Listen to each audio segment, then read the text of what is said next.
에스토니아의 작은 마을 카페에서 일하던 한 여성이 단 3일 만난 한국 남성과 결혼해 서울에서 살고 있다는 사실을 믿으시겠어요? 더 놀라운 것은 그 남편이 3년 동안 아무 말 없이 장모님의 집을 새로 지어주었다는 것입니다. 이런 일이 정말 가능할까요? 평범한 여행객으로 시작된 만남이 어떻게 두 나라를 잇는 감동 드라마가 되었을까요? 그 전에 채널 구독과 좋아요 버튼을 눌러주세요. 그럼 오늘의 사연을 시작하겠습니다.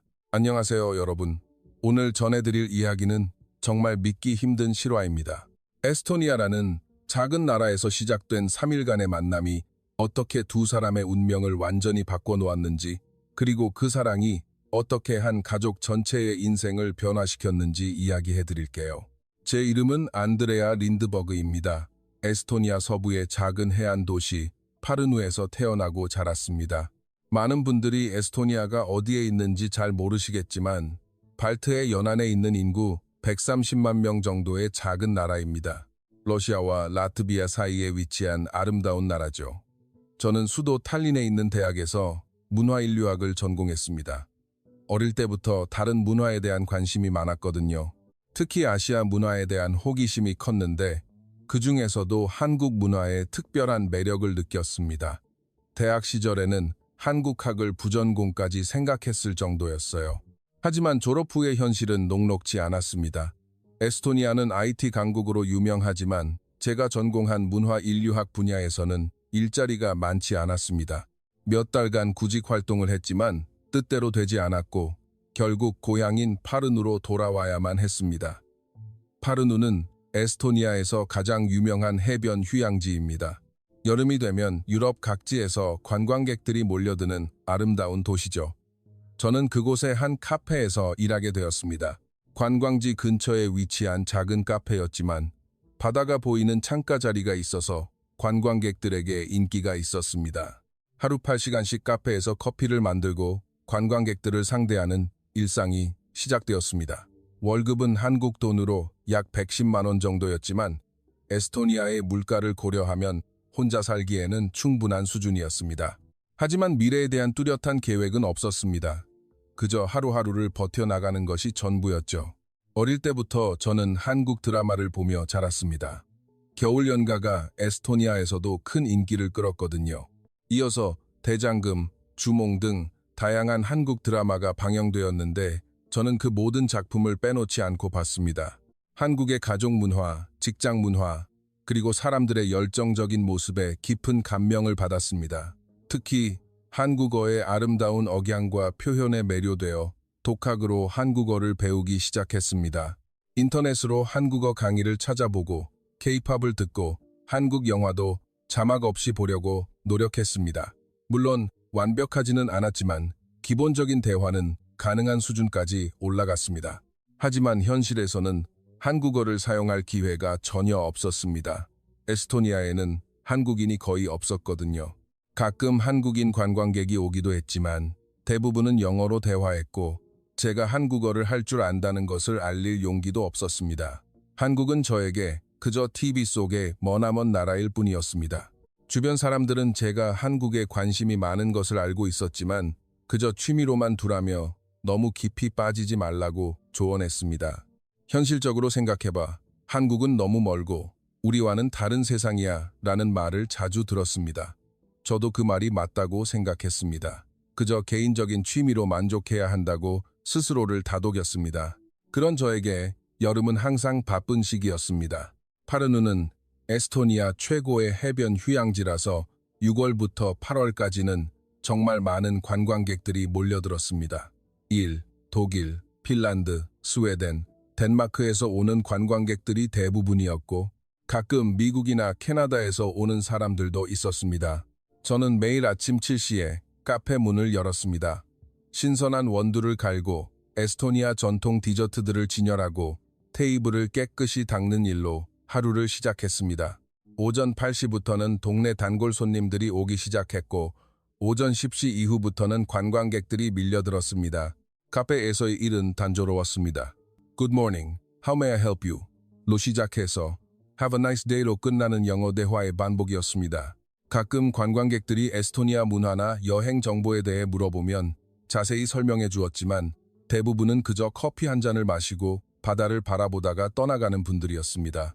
그런 일상이 지루하면서도 안전하다고 느꼈습니다. 예측 가능한 하루, 안정적인 수입, 평화로운 환경이었으니까요.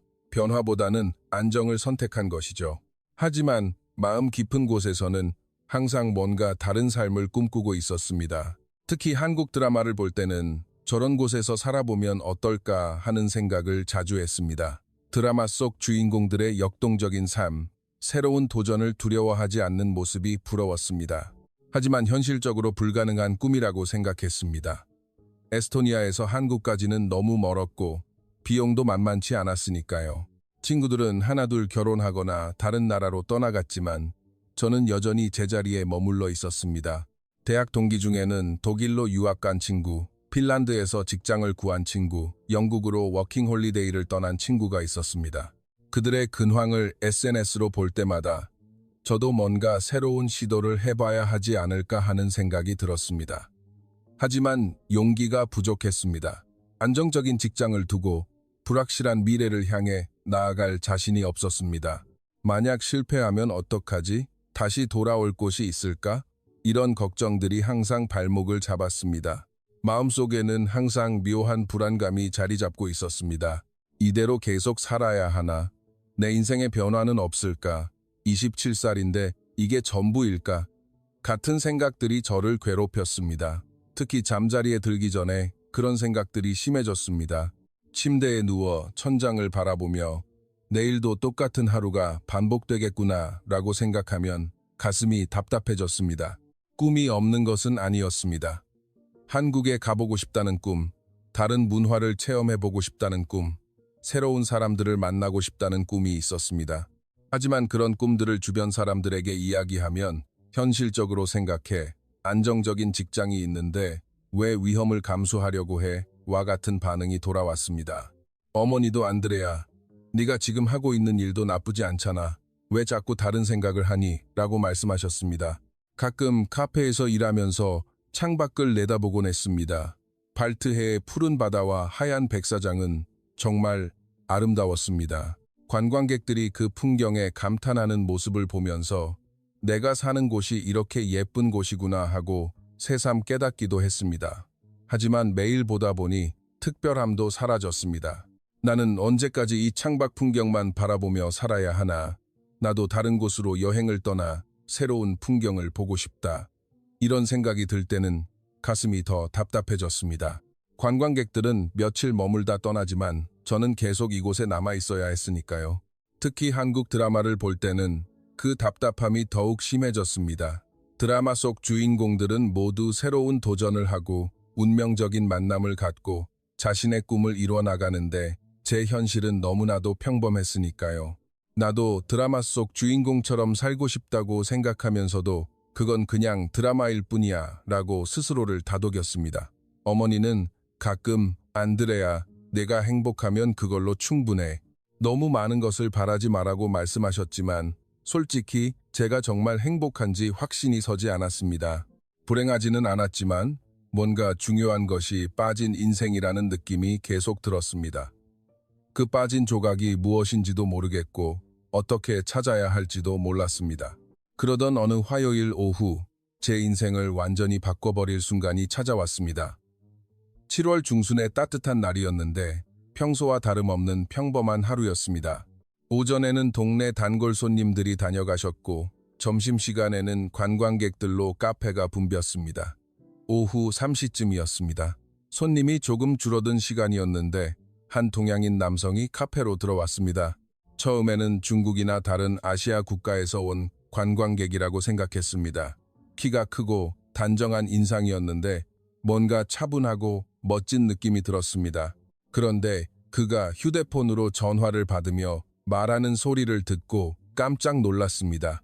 분명히 한국어였습니다. 네, 어머니, 저 에스토니아 파르누에 있어요. 여기 정말 예뻐요. 바다도 아름답고 사람들도 친절해요. 내일 탈린으로 이동할 예정이고 모레 저녁 비행기로 서울에 돌아갈 것 같아요. 제 심장이 쿵쾅거리기 시작했습니다. 정말로 한국 사람이 우리 카페에 온 것입니다. 그동안 한국어를 배우면서 실제로 한국인과 대화해 볼 기회를 그토록 바랐는데 드디어 그 기회가 찾아온 것이었습니다. 그가 전화를 끊고 카운터로 다가왔습니다. 어색한 영어로 아메리카노 한 잔 주세요 라고 주문하는 모습이 낯설어 보였습니다. 저는 용기를 내어 안녕하세요. 어떤 커피로 하시겠어요? 라고 한국어로 인사를 건넸습니다. 그 순간 그의 눈이 정말 동그래지는 것을 보았습니다. 마치 깜짝 선물을 받은 아이 같은 표정이었습니다. 네, 에스토니아에서 한국어를 하시는 분이 계실 줄이야. 정말 놀랍네요. 그가 한국어로 대답했을 때 저는 너무 기뻐서 눈물이 날 뻔했습니다. 네, 한국 드라마를 보면서 독학으로 배웠어요. 제가 부끄러워하며 대답하자 그는 더욱 놀라워했습니다. 발음도 자연스럽고 억양도 정말 한국 사람 같아요. 어떤 드라마를 보셨는데요? 겨울 연가부터 시작해서 대장금, 최근에는 사랑의 불시착까지 정말 많이 봤어요. 제가 대답하자 그는 환한 미소를 지었습니다. 와, 정말 대단하시네요. 외국에서 한국어를 이렇게 잘하시는 분을 만나다니 꿈만 같아요. 그는 자신을 김민준이라고 소개했습니다.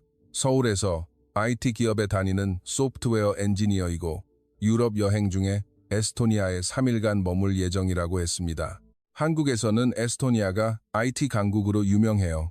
특히 스카이프가 에스토니아에서 만들어졌다는 것 아시죠? 놀랍게도 그는 에스토니아에 대해 꽤 많이 알고 있었습니다. 디지털 정부 시스템, 전자 영주권 제도, IT 스타트업 생태계까지 상당히 전문적인 지식을 가지고 있었습니다. 한국도 IT 강국이지만 에스토니아의 혁신적인 시스템을 많이 벤치마킹하고 있어요. 라는 말을 듣고 제가 사는 나라에 대해 새로운 자부심을 느꼈습니다. 처음에는 어색했지만 대화를 나누면서 점점 편안해졌습니다. 민준 씨는 정말 겸손한 분이었습니다. 한국의 IT 문화와 직장 생활에 대해 이야기해 주었는데 제가 드라마에서만 보던 한국의 모습과는 사뭇 달랐습니다. 더 현실적이고 구체적인 한국의 모습을 알 수 있었습니다. 한국은 정말 빨라요. 모든 것이 빨리 변하고 사람들도 빨리 걷고 빨리 일하죠. 하지만 가끔은 에스토니아처럼 여유를 갖고 싶다는 생각이 들어요. 라고 말씀하셨습니다. 저는 에스토니아는 너무 느려서 답답할 때가 있어요. 한국의 역동적인 에너지가 부럽기도 해요. 라고 대답했습니다. 그런 대화를 나누면서 저는 민준 씨에게 묘한 매력을 느꼈습니다. 외국인인 저를 무시하거나 위에서 내려다보는 태도가 전혀 없었습니다. 오히려 제가 에스토니아에서 살아온 경험을 진심으로 궁금해하고 존중해주는 모습이 인상적이었습니다. 특히 제가 문화인류학을 전공했다고 하니 정말 관심을 보이셨습니다. 문화인류학이라니 정말 멋진 학문이네요. 에스토니아의 전통 문화에 대해 들려주실 수 있나요?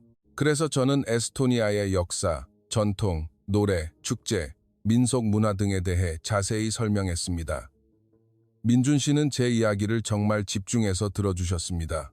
와, 노래 축제가 5년마다 열린다고요? 3만 명이 함께 노래를 부른다니 정말 장관이겠네요. 언젠가 꼭 보고 싶어요. 라고 말씀하시는 모습에서 진심이 느껴졌습니다. 시간이 흘러 오후 4시가 되었지만 민준 씨는 계속 자리에 앉아 계셨습니다. 저도 다른 손님들을 응대하면서 틈틈이 대화를 이어갔습니다. 그런데 그 순간 저는 큰 결심을 했습니다. 혹시 괜찮으시면 제가 파르누 관광을 안내해 드릴까요? 오늘 6시에 일이 끝나거든요. 민준 씨는 정말 기뻐하며 정말요? 그럼 정말 감사하죠. 혼자 여행하는 게 가끔 심심했는데 현지인이 안내해 주신다니 너무 기쁩니다라고 대답했습니다. 제가 이렇게 적극적으로 나선 것도 제 자신에게 놀라운 일이었습니다. 평소에는 내성적인 편인데 그때는 정말 용기가 났습니다. 일이 끝난 후 민준 씨와 함께 파르누 해변을 걸었습니다. 7월의 파르누 해변은 정말 아름다웠습니다. 하얀 백사장과 푸른 바다, 그리고 석양이 어우러진 풍경이 그림 같았습니다. 민준 씨도 정말 아름다운 곳이네요. 한국에도 바다가 많지만 이런 분위기는 또 다르네요. 라며 감탄했습니다. 저는 에스토니아의 역사와 문화에 대해 설명했습니다. 소비에트 연방에서 독립한 이야기, 발트해의 아름다움, 에스토니아의 전통 음식과 관습 등등 민준 씨는 정말 진심으로 관심을 갖고 들어주셨습니다. 에스토니아 사람들이 정말 강인하네요. 그런 힘든 역사를 겪고 이렇게 평화롭고 아름다운 나라를 만들어내다니 정말 대단해요 라고 말씀하시는데 제가 오히려 감동받았습니다. 외국인이 우리나라의 역사를 이렇게 진심으로 이해해 주다니 그 첫날 저녁은 정말 특별했습니다. 파르누의 구시가지를 함께 걸으며 중세시대의 건물들을 구경하고 작은 레스토랑에서 에스토니아 전통 음식을 함께 맛보았습니다. 민준 씨는 이 음식 이름은 뭐예요? 라며 하나하나 물어보며 정말 관심 있게 드셨습니다. 이건 카마카마라고 해요. 에스토니아의 전통 디저트인데 요구르트에 귀리와 보리를 갈아 넣은 거예요. 아, 한국의 미숫가루랑 비슷한 느낌이네요. 정말 고소하고 맛있어요. 이렇게 음식을 통해서도 서로의 문화를 나눌 수 있었습니다. 민준 씨는 한국의 음식 문화에 대해서도 자세히 설명해 주었습니다. 한국은 정말 음식이 다양해요.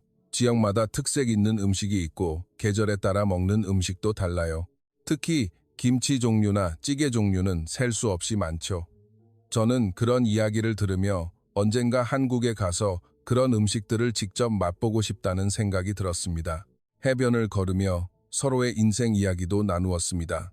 민준 씨는 서울에서 태어나고 자랐고 대학에서 컴퓨터 공학을 전공한 후 IT 기업에서 5년째 일하고 있다고 했습니다. 원래는 게임 개발을 하고 싶었는데 지금은 핀테크 관련 일을 하고 있어요. 나름 보람 있는 일이에요. 저도 제 이야기를 들려주었습니다. 문화인류학을 공부했지만 전공을 살리는 직업을 찾지 못해 카페에서 일하게 된 이야기, 한국 문화에 관심을 갖게 된 계기, 그리고 제가 꿈꾸는 미래에 대해서요. 민준 씨는 안드레아 씨의 한국어 실력이라면 충분히 한국에서도 일할 수 있을 것 같은데요. 라고 말씀하셨습니다. 그 말을 들었을 때 제 가슴이 뛰었습니다. 정말요? 외국인이 한국에서 일하는 게 쉬운 일인가요? 물론 쉽지는 않지만 불가능하지도 않아요. 특히 안드레아 씨처럼 한국어를 잘하고 문화에 대한 이해도도 높으면 충분히 기회가 있을 거예요. 그날 밤 10시가 넘어서야 헤어졌는데 정말 아쉬웠습니다. 내일도 만날 수 있을까요? 아직 보여드리고 싶은 곳이 많이 있어요? 제가 그렇게 말하자 민준 씨는 저야말로 감사하죠. 내일도 잘 부탁드립니다. 라고 대답했습니다. 호텔로 돌아가는 민준 씨의 뒷모습을 보면서 저는 이상한 기분이 들었습니다. 설렘과 동시에 아쉬움이 밀려왔습니다. 모레면 떠나시는데 라는 생각에 벌써부터 아쉬웠습니다. 그날 밤 잠자리에 들면서 저는 오랜만에 설렘을 느꼈습니다. 그 다음 이틀도 마찬가지였습니다. 민준 씨는 파르누에 3일간 머물면서 매일 우리 카페에 오셨습니다. 제가 일을 마치면 함께 파르누의 이곳저곳을 돌아다녔습니다. 파르누 시청, 해변 산책로, 구시가지의 아름다운 건물들, 그리고 현지인들만 아는 숨겨진 명소까지 모든 곳을 함께 구경했습니다. 둘째 날에는 파르누 박물관에 갔습니다. 에스토니아의 역사와 문화를 보여주는 다양한 전시물이 있었는데 민준 씨는 정말 흥미롭게 관람했습니다. 특히 에스토니아의 독립 과정을 보여주는 전시에서는 정말 대단한 민족이네요. 노래로 독립을 쟁취했다니라며 감탄했습니다. 에스토니아의 독립은 정말 평화적이었어요. 노래 혁명이라고 불리죠. 수십만 명이 모여 노래를 부르며 소련에 저항했어요. 제가 설명하자 민준 씨는 한국도 역사 속에서 다양한 변화를 겪었는데 그걸 생각하면 더욱 감동적이네요. 라고 말씀하셨습니다. 그런 대화를 나누면서 저는 민준 씨가 단순히 관광을 즐기는 여행객이 아니라고 느꼈습니다. 다른 문화를 진심으로 이해하고 존중하려는 마음이 있는 분이었습니다. 그런 모습이 정말 매력적으로 보였습니다.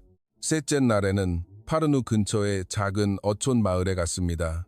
제가 어릴 때 자주 갔던 곳이었는데 관광지가 아니라서 현지인들의 진짜 생활을 볼 수 있는 곳이었습니다. 민준 씨는 이런 곳을 보여주셔서 정말 고마워요. 관광지만 보면 그 나라의 진짜 모습을 알기 어려운데 덕분에 에스토니아의 속살을 본 것 같아요 라고 말씀하셨습니다. 그 마을의 작은 부둣가에서 우리는 오랫동안 이야기를 나눴습니다. 한국의 빠른 사회 변화와 에스토니아의 느긋한 생활, 각자의 장단점에 대해 이야기했습니다. 한국은 모든 것이 빨라요. 택배도 다음 날에 도착하고 지하철도 2분마다 오죠. 편리하지만 가끔은 너무 빠르다는 생각이 들어요. 에스토니아는 그 반대예요. 모든 것이 여유 있어서 좋지만 가끔은 답답할 때도 있어요. 새로운 것에 도전하기보다는 안전한 것을 선택하는 경우가 많거든요. 저는 솔직하게 제 마음을 이야기했습니다. 그러자 민준 씨가 안드레아 씨는 새로운 도전을 좋아하는 것 같네요. 저와 이렇게 만나는 것도 도전이었을 텐데요. 라고 말씀하셨습니다. 맞는 말이었습니다. 평소에 저라면 외국인에게 먼저 다가가 안내를 자처하지는 않았을 테니까요. 민준 씨를 만나고 나서 뭔가 달라진 기분이에요. 평소보다 용기가 나는 것 같아요. 제가 그렇게 말하자 민준 씨는 미소를 지으며 저도 마찬가지예요. 에스토니아에서 안드레아 씨를 만난 게 정말 행운이었어요. 라고 대답했습니다. 그 순간 저는 가슴이 뛰는 것을 느꼈습니다. 단순한 친구 이상의 감정이 생겨나고 있다는 것을 깨달은 것입니다. 하지만 내일이면 민준 씨는 떠날 예정이었고 저는 그 사실이 너무나도 아쉬웠습니다. 드디어 이별의 순간이 왔습니다. 민준 씨는 다음 날 아침 일찍 탈린으로 출발해 이틀 뒤 한국으로 돌아갈 예정이었습니다. 마지막 날 밤, 우리는 해변에서 석양을 보며 이별 인사를 나누었습니다. 정말 고마웠어요, 안드레아 씨. 에스토니아에서의 3일이 제 인생에서 가장 특별한 여행이 될 것 같아요. 민준 씨의 목소리에서 아쉬움이 느껴졌습니다. 저도 마찬가지였습니다. 저야말로 감사하죠.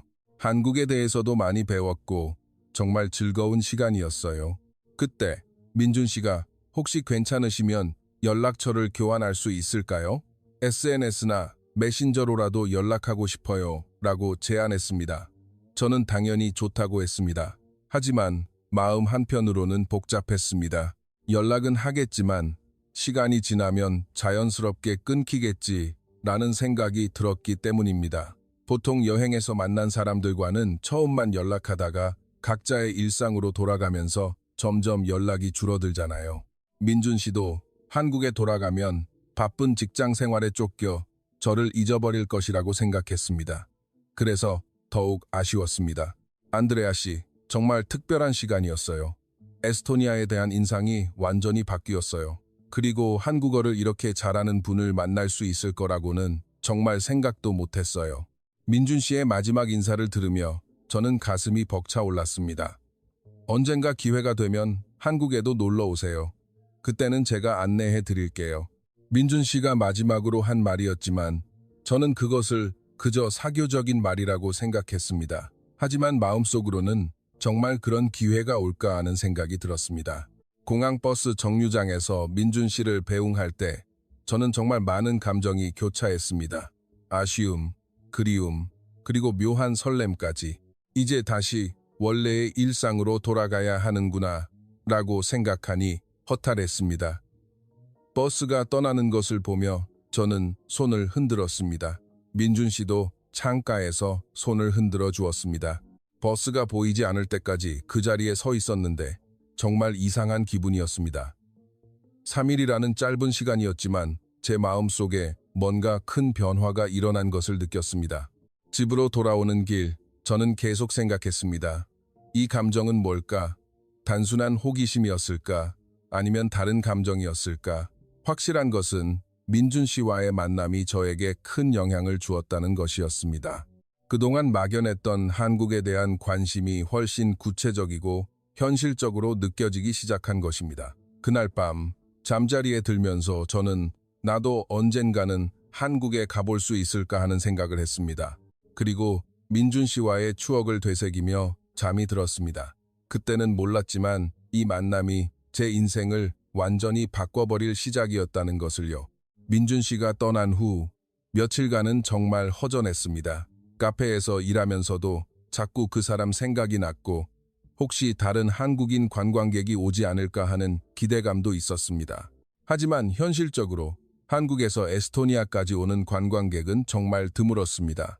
일주일 정도 지나 민준 씨에게서 첫 메시지가 왔습니다. 안드레아 씨, 안녕하세요. 한국에 무사히 도착했어요. 에스토니아에서의 시간이 정말 그립네요. 잘 지내고 계세요? 그 메시지를 받았을 때 제 마음이 뛰었습니다. 정말로 연락을 주시다니. 저도 바로 답장을 보냈습니다. 안녕하세요, 민준 씨. 무사히 도착하셨다니 다행이네요. 저는 잘 지내고 있어요. 그런데 민준 씨와 함께 있던 시간이 자꾸 생각나네요. 그렇게 시작된 우리의 온라인 대화였습니다. 처음에는 정말 간단한 안부 인사였습니다. 오늘 날씨는 어때요? 카페 일은 어때요? 한국은 지금 장마철이에요. 이런 식의 평범한 대화였습니다. 하지만 시간이 지날수록 대화가 점점 깊어졌습니다. 민준 씨는 한국의 일상을 사진과 함께 공유해 주었습니다. 서울의 지하철 풍경, 한강공원에서 치맥을 즐기는 모습, 회사 근처 카페의 모습까지 정말 다양한 사진을 보내주었습니다. 저는 에스토니아의 계절 변화나 카페에서의 소소한 일상을 이야기해 주었습니다.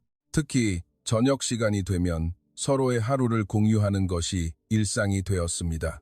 한국과 에스토니아의 시차가 6시간 정도라서 제가 퇴근할 시간이면 민준 씨는 저녁을 먹거나 퇴근 준비를 할 시간이었습니다. 오늘 카페에 특별한 손님이 왔어요. 오늘 회사에서 새로운 프로젝트를 시작했어요. 이런 대화들이 점점 자연스러워졌습니다. 한 달쯤 지났을 때 민준 씨가 안드레아 씨와 이야기하는 시간이 하루 중 가장 즐거워요 라고 말했습니다. 그 말을 듣고 저도 비슷한 마음이라는 것을 깨달았습니다. 퇴근 후 민준 씨와 나누는 대화가 저에게도 하루의 피로를 풀어주는 시간이 되어 있었던 것입니다. 2달째에 접어들어 대화가 더욱 개인적이고 깊어졌습니다. 서로의 꿈, 고민, 인생 철학까지 이야기하게 되었습니다. 민준 씨는 사실 한국에서의 생활이 가끔은 숨막혀요. 모든 게 너무 빨라서 여유를 느낄 틈이 없거든요. 라고 털어놓았고, 저는 에스토니아는 여유롭지만 가끔은 변화가 없어서 지루해요 라고 대답했습니다. 그런 대화를 나누면서 저는 민준 씨에게 점점 더 끌리는 것을 느꼈습니다. 단순한 친구 이상의 감정이었습니다. 매일 그 사람의 메시지를 기다리게 되고 답장이 늦어지면 혹시 무슨 일이 있나 걱정도 되었습니다. 3개월째가 되던 어느 날 민준 씨가 정말 놀라운 제안을 했습니다. 안드레아 씨, 혹시 한국에 와서 직접 살아보고 싶지는 않으세요? 그 메시지를 보고 저는 한동안 화면을 멍하니 바라보았습니다. 정말로 한국에 가서 살 수 있다는 말이에요? 워킹 홀리데이 비자라는 게 있어요. 1년 동안 한국에서 일하면서 생활할 수 있는 비자예요. 에스토니아도 대상 국가에 포함되어 있고 제가 도와줄 수 있어요.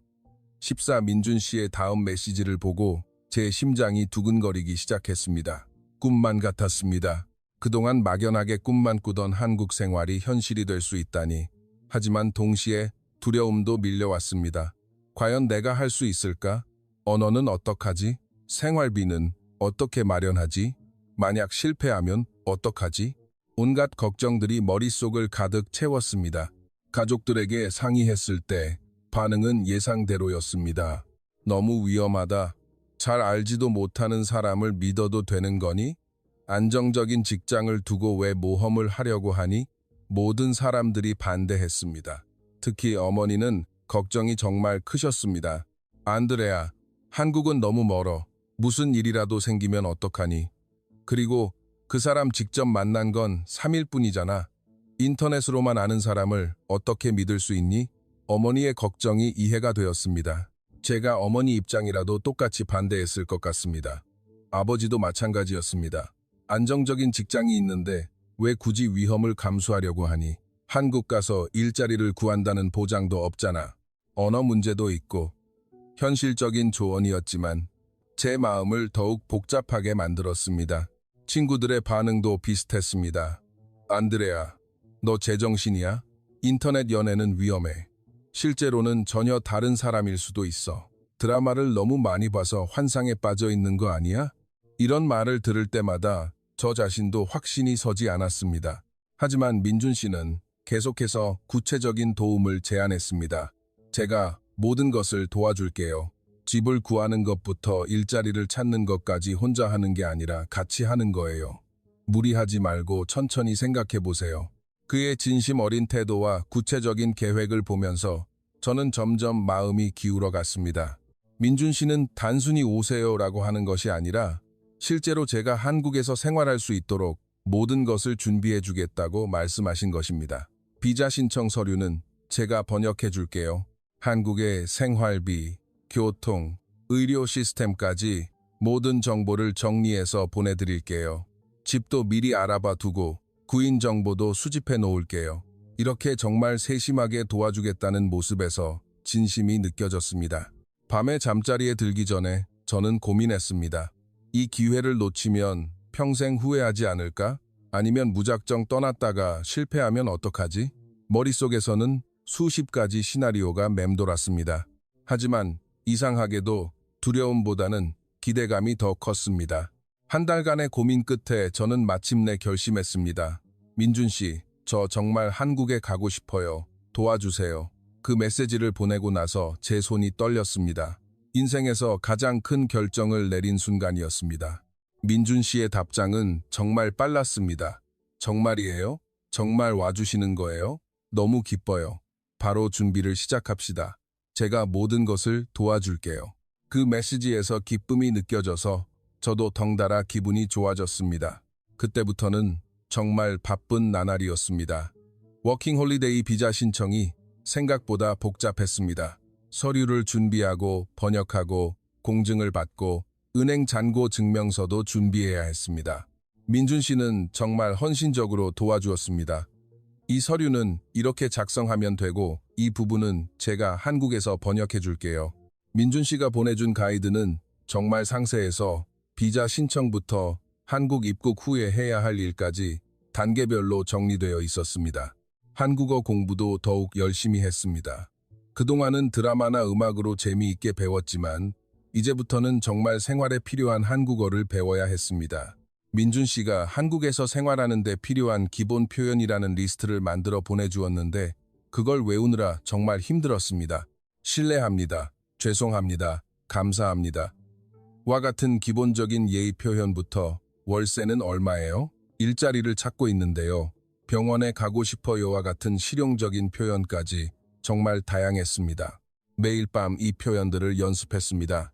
카페를 그만두는 것도 쉽지 않았습니다. 사장님께 말씀드렸을 때 정말 놀라셨습니다. 안드레아, 너 미쳤니? 왜 안정적인 직장을 두고 그런 모험을 하려고 해? 한국에서 실패하면 어쩔 셈이야? 사장님의 말씀도 이해가 됐습니다. 제가 카페에서 일한 지 2년이 지났고 단골 손님들도 많이 생겼으니까요. 특히 외국인 관광객들과의 소통에서는 저보다 나은 직원이 없다고 말씀하셨습니다. 내가 없으면 카페가 어떻게 될 것 같아. 하지만 저는 이미 결심을 굳힌 뒤였습니다. 죄송해요, 사장님. 저에게 이런 기회가 2번 다시 오지 않을 것 같아요. 한 번만 도전해보고 싶어요. 만약 실패하면 다시 돌아와서 일하고 싶어요.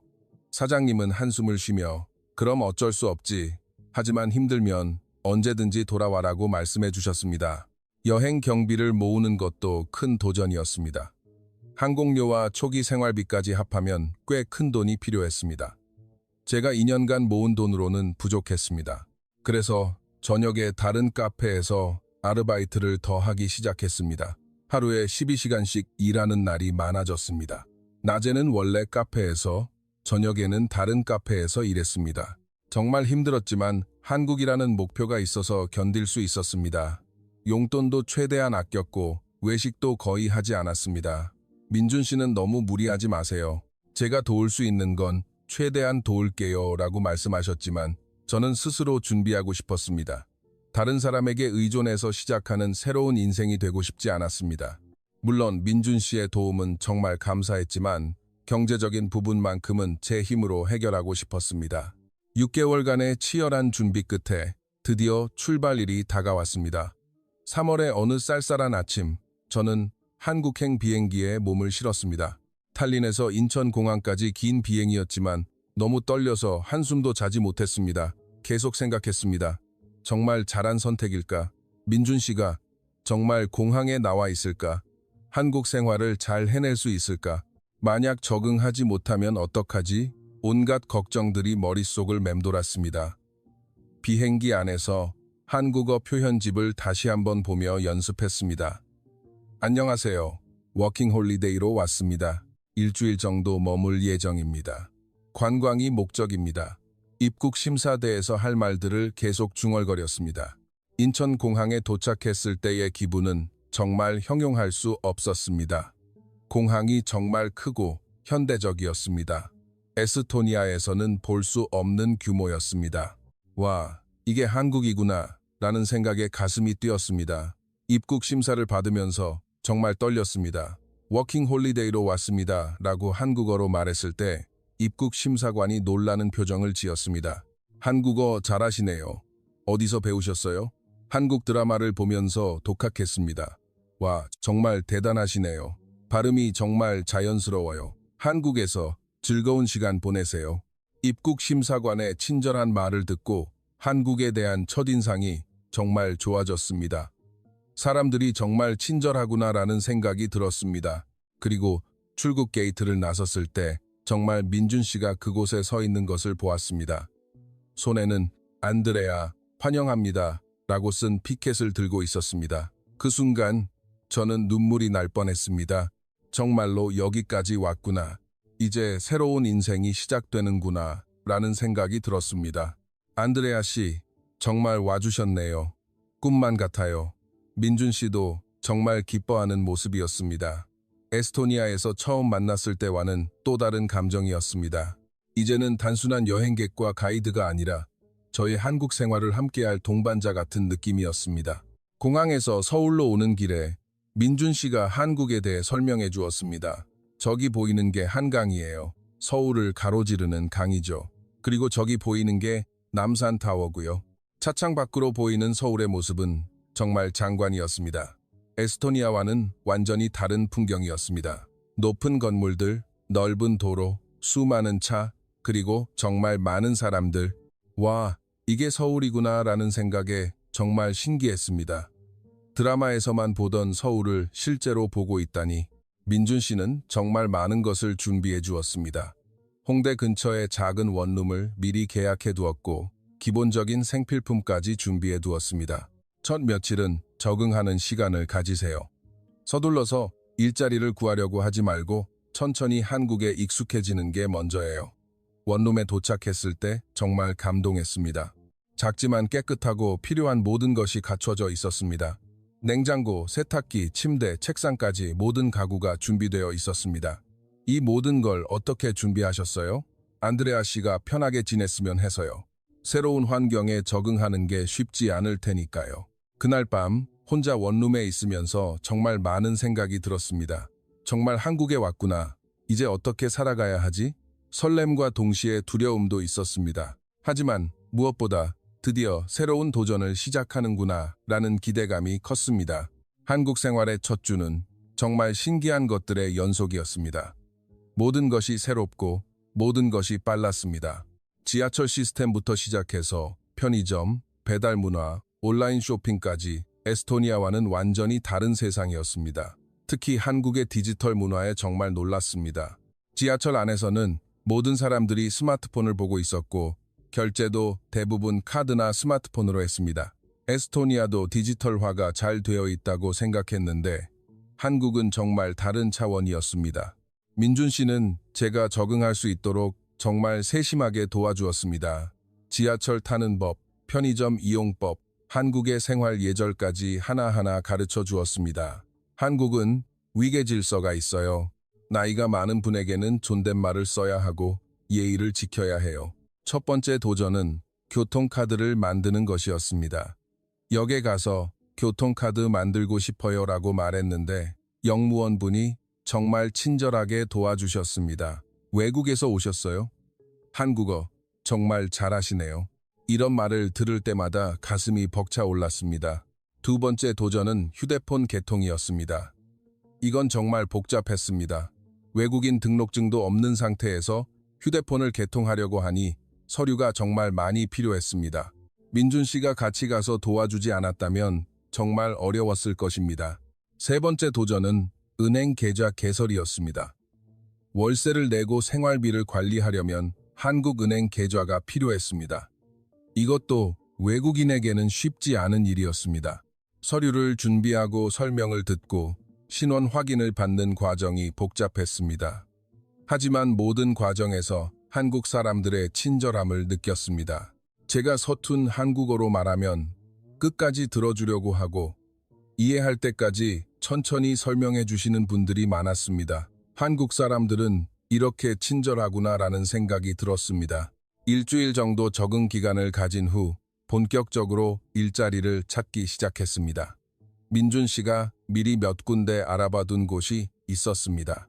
홍대 근처에 있는 외국인 관광객들을 상대하는 카페들이었습니다. 제가 에스토니아에서 카페 일 경험이 있고 영어와 에스토니아어를 할 수 있다는 점이 장점이었습니다. 첫 번째 면접을 보러 갔을 때 정말 떨렸습니다. 안녕하세요. 일자리를 찾고 있는 안드레아입니다.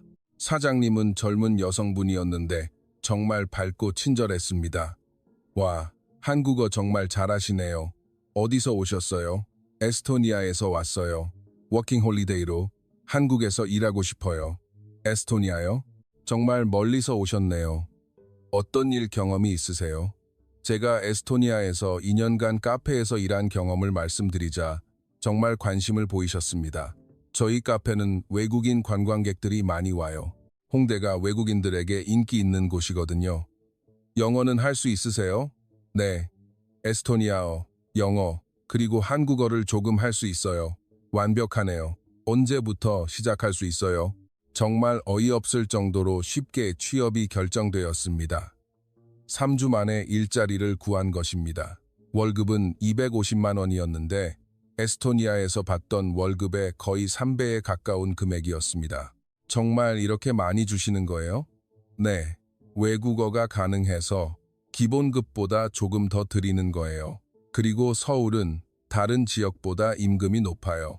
사장님의 설명을 듣고 정말 놀랐습니다. 한국에서 이런 월급을 받을 수 있다니. 하지만 한국 생활이 마냥 쉽지만은 않았습니다.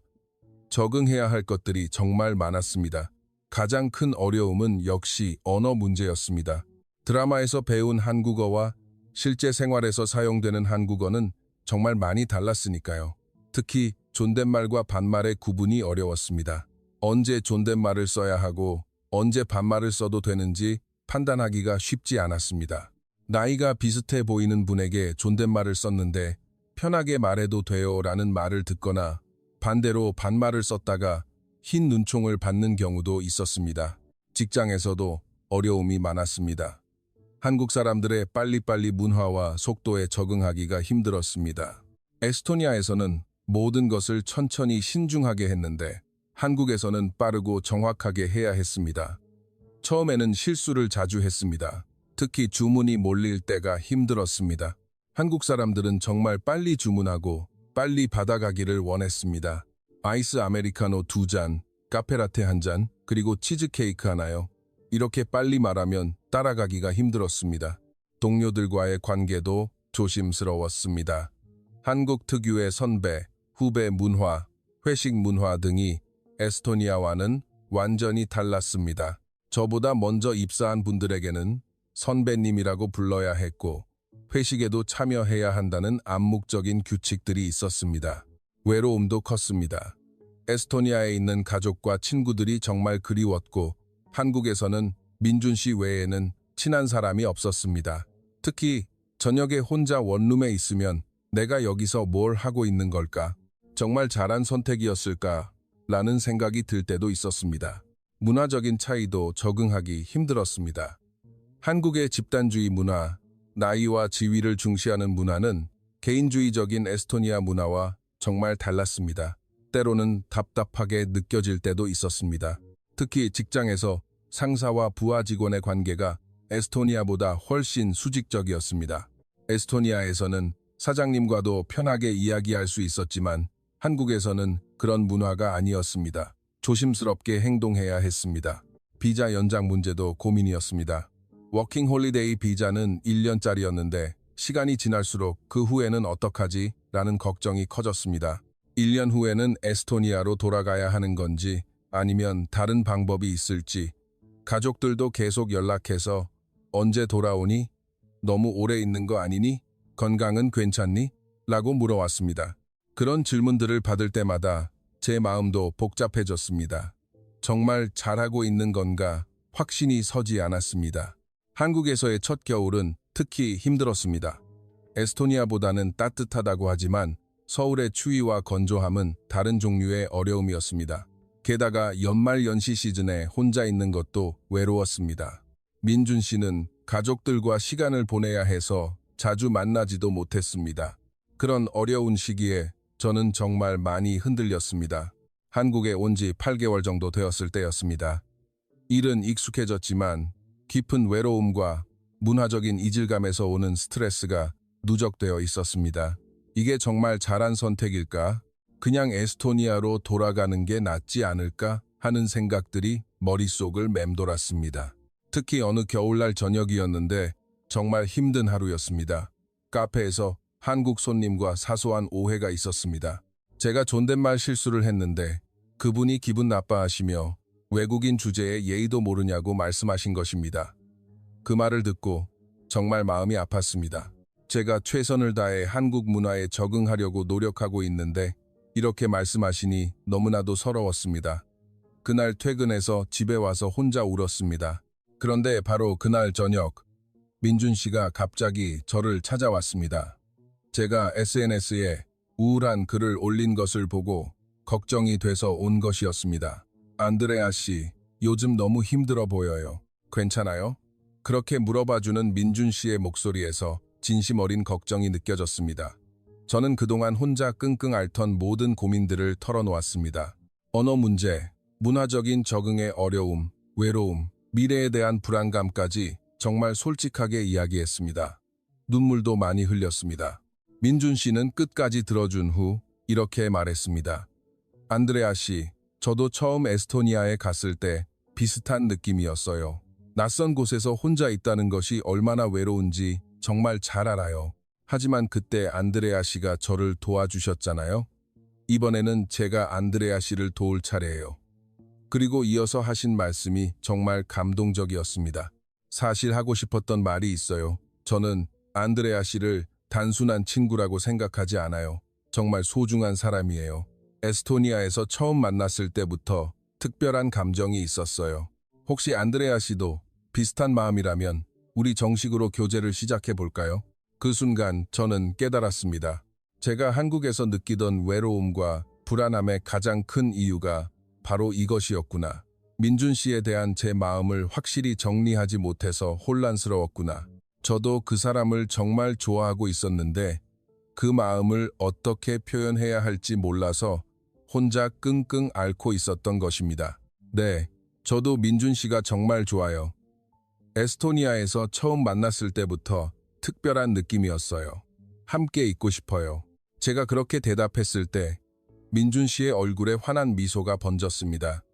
그 순간 한국에서의 모든 어려움들이 한순간에 사라지는 것 같았습니다.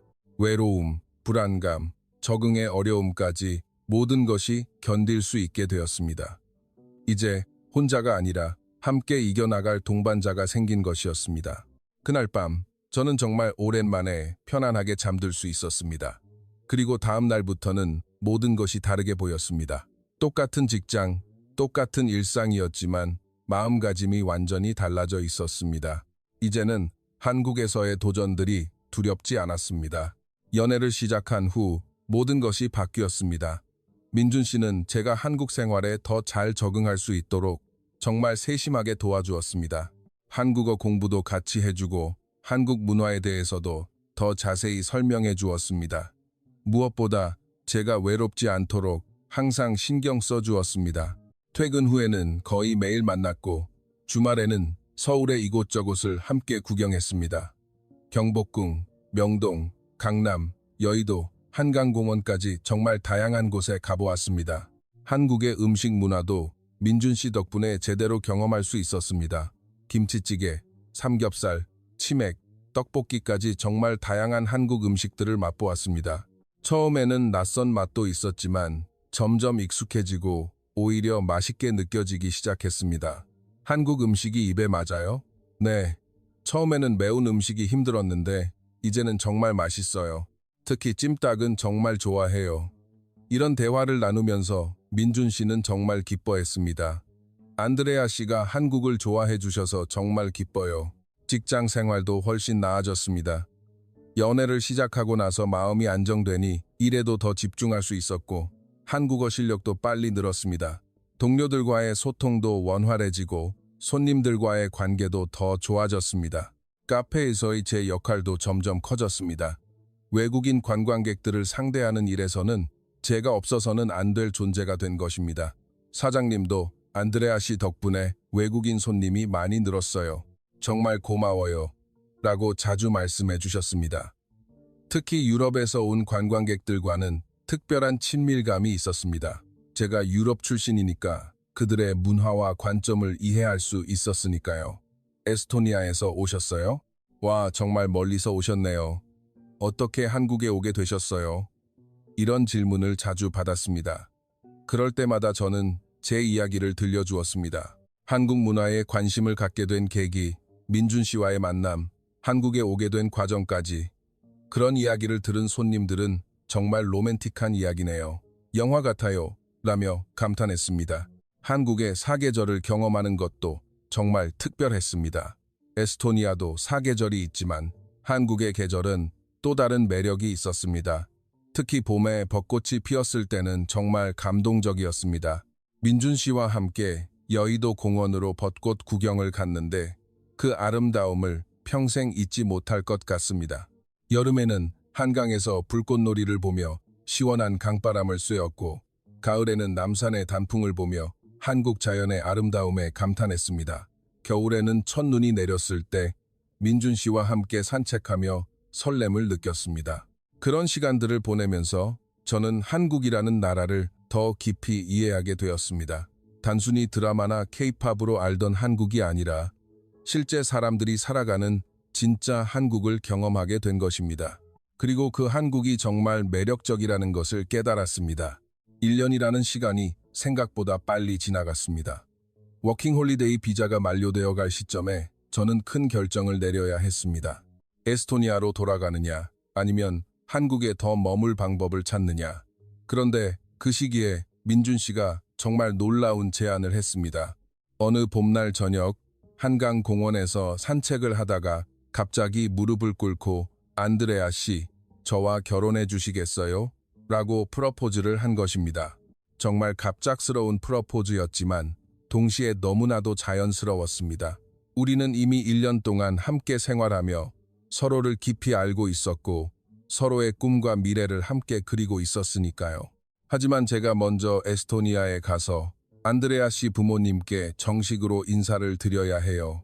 그게 예의죠. 민준 씨의 이 말을 들었을 때 저는 정말 감동했습니다. 한국 사람이지만 에스토니아의 문화와 예의를 존중해주는 모습이 너무나도 고마웠습니다. 부모님께서 허락해 주시면 그때 정식으로 결혼해요. 안드레아 씨가 한국에 계속 머물 수 있도록 모든 것을 도울게요. 민준 씨의 진심 어린 제안에 저는 네라고 대답했습니다. 그리고 그 순간 정말 행복했습니다. 몇 주 후 민준 씨는 정말로 에스토니아까지 와서 저희 부모님을 만났습니다.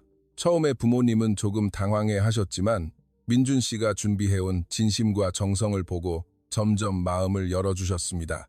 민준 씨는 에스토니아에 오기 전에 에스토니아 기본 인사말까지 배워왔습니다.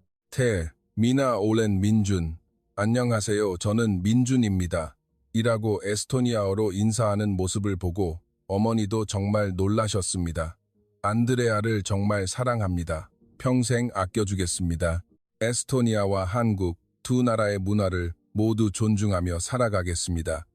민준 씨의 진심 어린 말을 듣고 아버지도 어머니도 마음을 열어주셨습니다.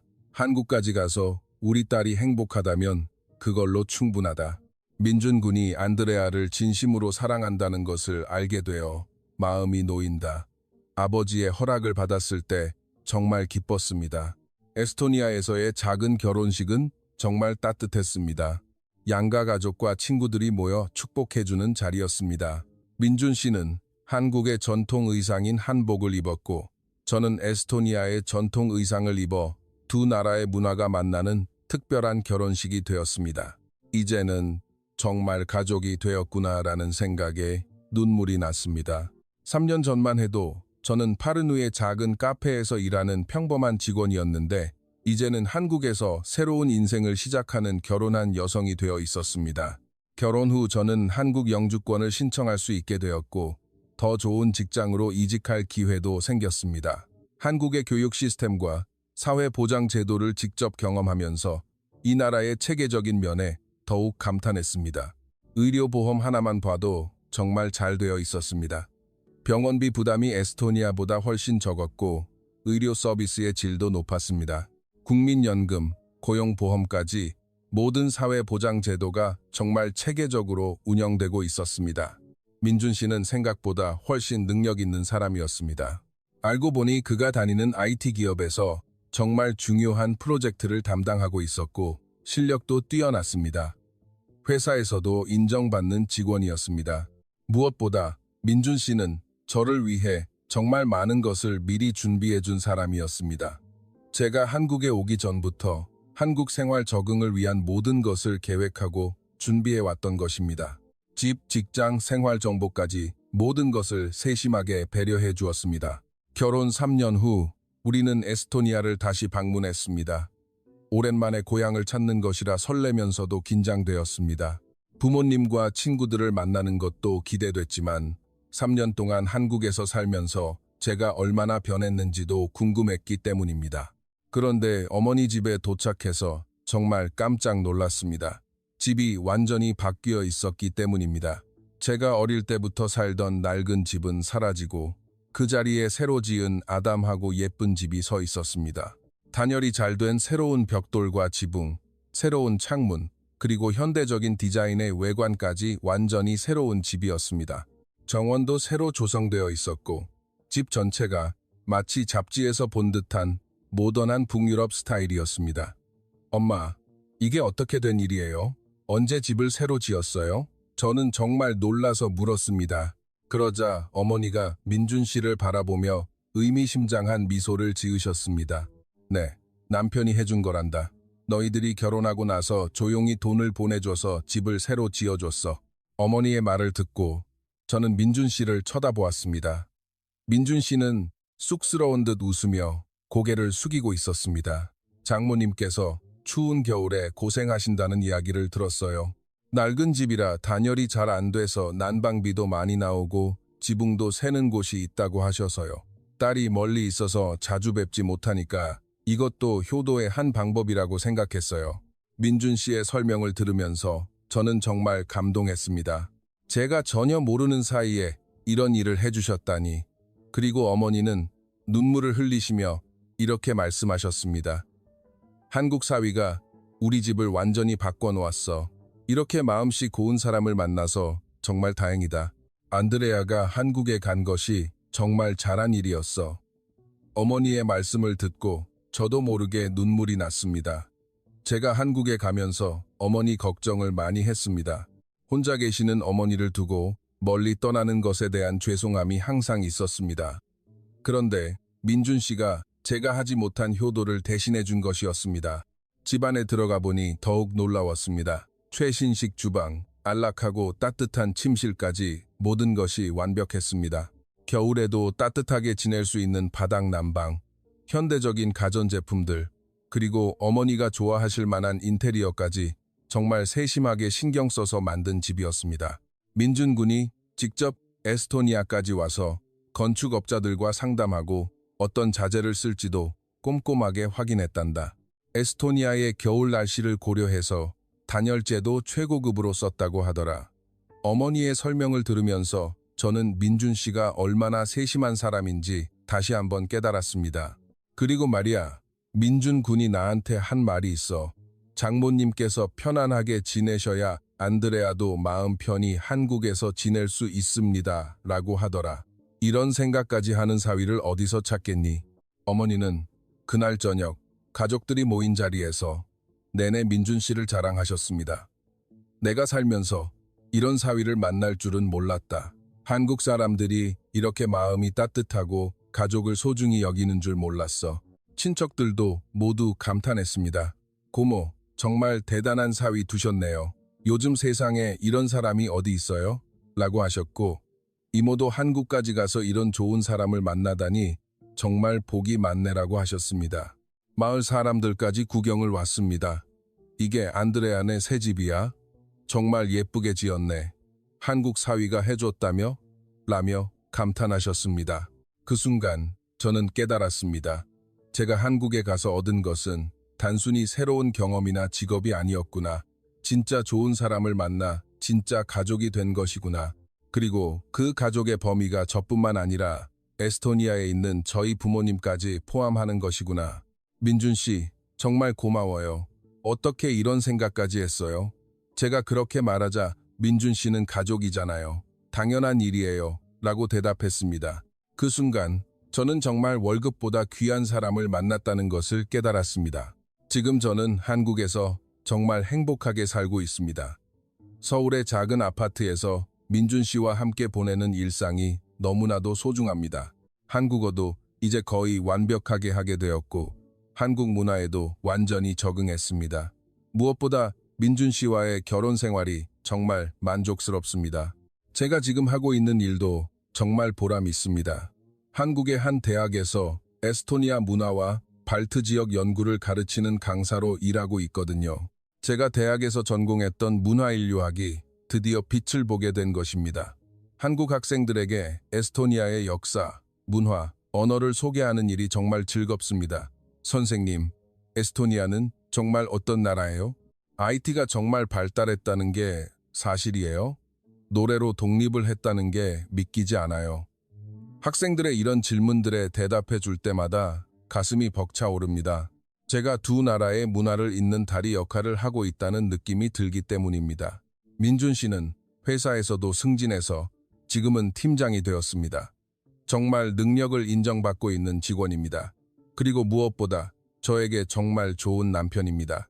서로 다른 문화에서 자란 두 사람이지만 그 차이점들이 오히려 서로에게 새로운 배움과 성장의 기회가 되고 있습니다. 저는 민준 씨에게 에스토니아의 여유로운 삶을 가르쳐주고 민준 씨는 저에게 한국의 역동적이고 발전적인 에너지를 보여주었습니다. 우리 집에서는 한국 음식과 에스토니아 음식이 함께 나오고 한국어와 에스토니아어가 함께 들립니다. 특히 명절 때는 정말 특별합니다. 한국의 설날과 추석에는 민준 씨 가족들과 함께 시간을 보내고 에스토니아의 전통 명절에는 우리끼리 에스토니아 전통 음식을 만들어 먹습니다. 두 나라의 문화가 자연스럽게 어우러지는 모습이 정말 아름답습니다. 이제 저는 한국과 에스토니아 두 나라 모두를 사랑하게 되었습니다. 에스토니아는 제가 태어나고 자란 고향이고 한국은 저에게 새로운 인생을 선물해준 제2의 고향입니다. 두 나라 모두 제 인생에 없어서는 안 될 소중한 곳들입니다. 가끔 에스토니아에 있는 친구들이 언제 돌아와? 라고 물어보면 저는 한국이 이제 내 집이야 라고 대답합니다. 처음에는 1년의 워킹홀리데이로 시작했던 한국 생활이었지만 이제는 평생 살고 싶은 저의 삶의 터전이 되었으니까요. 물론 가끔은 에스토니아가 그립습니다. 발트해의 푸른 바다, 파르누의 하얀 백사장, 그리고 어린 시절의 추억이 담긴 고향 풍경들이 떠오를 때가 있습니다. 하지만 이제는 그리움이 아닌 감사함으로 그 기억들을 소중히 간직하고 있습니다. 그리고 무엇보다 민준 씨 덕분에 에스토니아에 계시는 부모님도 정말 행복하게 지내고 계십니다. 새 집에서 편안하게 지내시면서 한국 사위 덕분에 새로운 인생을 살고 있다고 자주 말씀하시니까요. 작년에는 부모님을 한국에 초대해서 함께 시간을 보내기도 했습니다. 부모님께서 한국에 오셨을 때 정말 놀라셨습니다. 와, 서울이 이렇게 큰 도시구나. 지하철이 정말 편리하네. 한국 사람들이 정말 친절하구나. 이런 말씀을 하시면서 한국에 대한 인상이 완전히 바뀌었습니다. 특히 민준 씨 부모님과 만났을 때는 정말 감동적이었습니다. 언어는 다르지만 마음으로 소통하는 모습을 보면서 이게 진짜 가족이구나라는 생각이 들었습니다. 이제는 민준 씨 부모님도 저를 진짜 딸처럼 아껴주십니다. 돌이켜보면 정말 놀라운 인생입니다. 3년 전만 해도 에스토니아의 작은 카페에서 단조로운 일상을 보내던 제가 지금은 서울에서 대학 강사로 일하고 있고 한국인 남편과 행복한 결혼 생활을 하고 있으니까요. 그 모든 시작이 바로 3일간의 만남이었다는 것이 정말 믿기지 않습니다. 만약 그때 민준 씨에게 용기를 내어 말을 걸지 않았다면 지금의 제 인생은 존재하지 않았을 것입니다. 정말 작은 용기, 작은 선택이 인생을 완전히 바꿔버릴 수 있다는 것을 몸소 체험했습니다. 그리고 가장 중요한 것은 진심은 정말 모든 것을 이길 수 있다는 것을 깨달았습니다. 언어의 장벽, 문화의 차이, 거리의 멀음까지 모든 장애물을 넘을 수 있게 한 것은 바로 진심이었습니다. 민준 씨의 진심, 그리고 저의 진심이 만나 이렇게 아름다운 결과를 만들어낸 것입니다. 여러분도 혹시 지금 망설이고 있는 일이 있다면 용기를 내보세요. 작은 만남 하나, 작은 인연 하나가 여러분의 인생을 완전히 바꿔버릴 수 있습니다. 제가 그 살아있는 증인이니까요. 진정한 사랑과 진심은 국경을 넘고 언어를 넘고 문화를 넘습니다. 여러분도 그 작은 인연 하나를 소중히 여기세요. 그것이 여러분 인생의 새로운 시작이 될지도 모르니까요. 이 감동적인 사연이 마음에 드셨다면 좋아요와 채널 구독 버튼을 꼭 눌러주세요. 그리고 여러분만의 특별한 인연 이야기가 있다면 댓글로 들려주세요. 여러분의 이야기도 정말 궁금합니다. 오늘도 제 이야기를 끝까지 들어주셔서 정말 감사합니다. 여러분 모두에게도 아름다운 인연이 찾아오기를 진심으로 바랍니다. 감사합니다.